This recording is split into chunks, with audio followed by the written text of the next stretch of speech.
ನಮಸ್ಕಾರ ಸ್ನೇಹಿತರೆ, ನಾನು ನಿಮ್ಮ ಹರಿ. ನಾನೊಂದು ಚಿಕ್ಕ ಕವಿತೆ ಬರೆದೆ ಕಣ್ರಿ.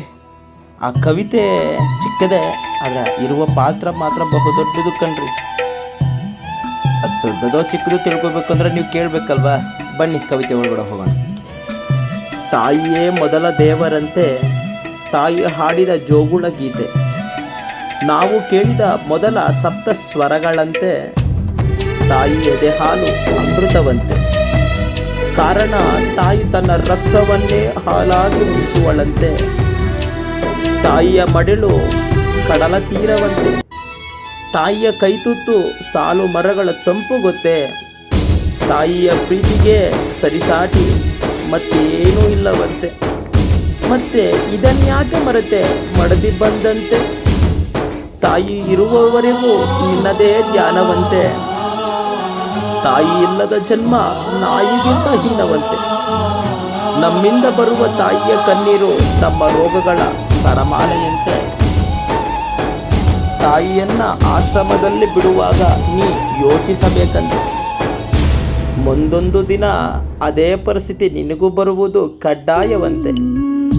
ಅಮ್ಮನನ್ನು ಕೊನೆಯವರೆಗೂ ಪ್ರೀತಿಸಿದರಂತೂ ಅದು ನಿನಗೂ ಕೊನೆಯವರೆಗೂ ಸಿಗುವುದು ನಿಶ್ಚಯವಂತೆ. ನೀ ಹುಟ್ಟಿದಾಗ ಅಮ್ಮ ಎಂದು ಕರೆದಂತೆ, ನೀ ಬಿದ್ದಾಗ ಅಮ್ಮ ಎಂದು ಕೂಗಿದಂತೆ, ನೀ ನಗುವಾಗ ಅಮ್ಮಮ್ಮ ಎಂದು ನಗುವಂತೆ, ನೀ ಅಳುವಾಗಲೂ ಸಹ ಅಮ್ಮ ಎಂದು ಅಳುವಂತೆ, ಕೊನೆಗೆ ಸಾಯುವಾಗಲೂ ಕೂಡ ಅಮ್ಮ ಎಂದು ನಿನ್ನ ಜನ್ಮ ಕೊನೆ ಮಾಡುವಂತೆ. ಸ್ನೇಹಿತರೆ, ಇದು ನಿಮಗೆ ಗೊತ್ತಿರಲಿ. ಮೂಕನು ಕೂಡ ಅಮ್ಮ ಎನ್ನುವಂತೆ ಆ ಭಗವಂತ ಸೌಕರ್ಯ ಮಾಡಿದನಂತೆ. ಜನ್ಮದ ಆರಂಭದಿಂದಲೂ ಕೊನೆಯವರೆಗೂ ಅಮ್ಮ ಎನ್ನುವ ಪದ ನಮಗೆ ಆಧಾರವಂತೆ. ಅಮ್ಮನನ್ನು ಒಮ್ಮೆ ಕಳೆದುಕೊಂಡರೆ ಮತ್ತೆ ಸಿಗುವುದಿಲ್ಲವಂತೆ. ಅಮ್ಮನನ್ನು ಇರುವಾಗ ಪ್ರೀತಿಸಿ, ಇರುವವರೆಗೂ ಪ್ರೀತಿಸಿ, ಇರುವವರೆಗೂ ಸೇವಿಸಿ. ಕಾರಣ ಒಮ್ಮೆ ಕಳೆದುಕೊಂಡರೆ ಮತ್ತೆ ಸಿಗುವುದಿಲ್ಲ ಕಣ್ರಿ. ಅಮ್ಮ ಈ ಜಗದ ನಿಯಮ. ಅಮ್ಮನ ಪ್ರೀತಿ ಈ ಜಗಕ್ಕೆ ಆಧಾರಭೂತ, ಈ ಜೀವಕ್ಕೆ ಆಧಾರ ಕಣ್ರಿ.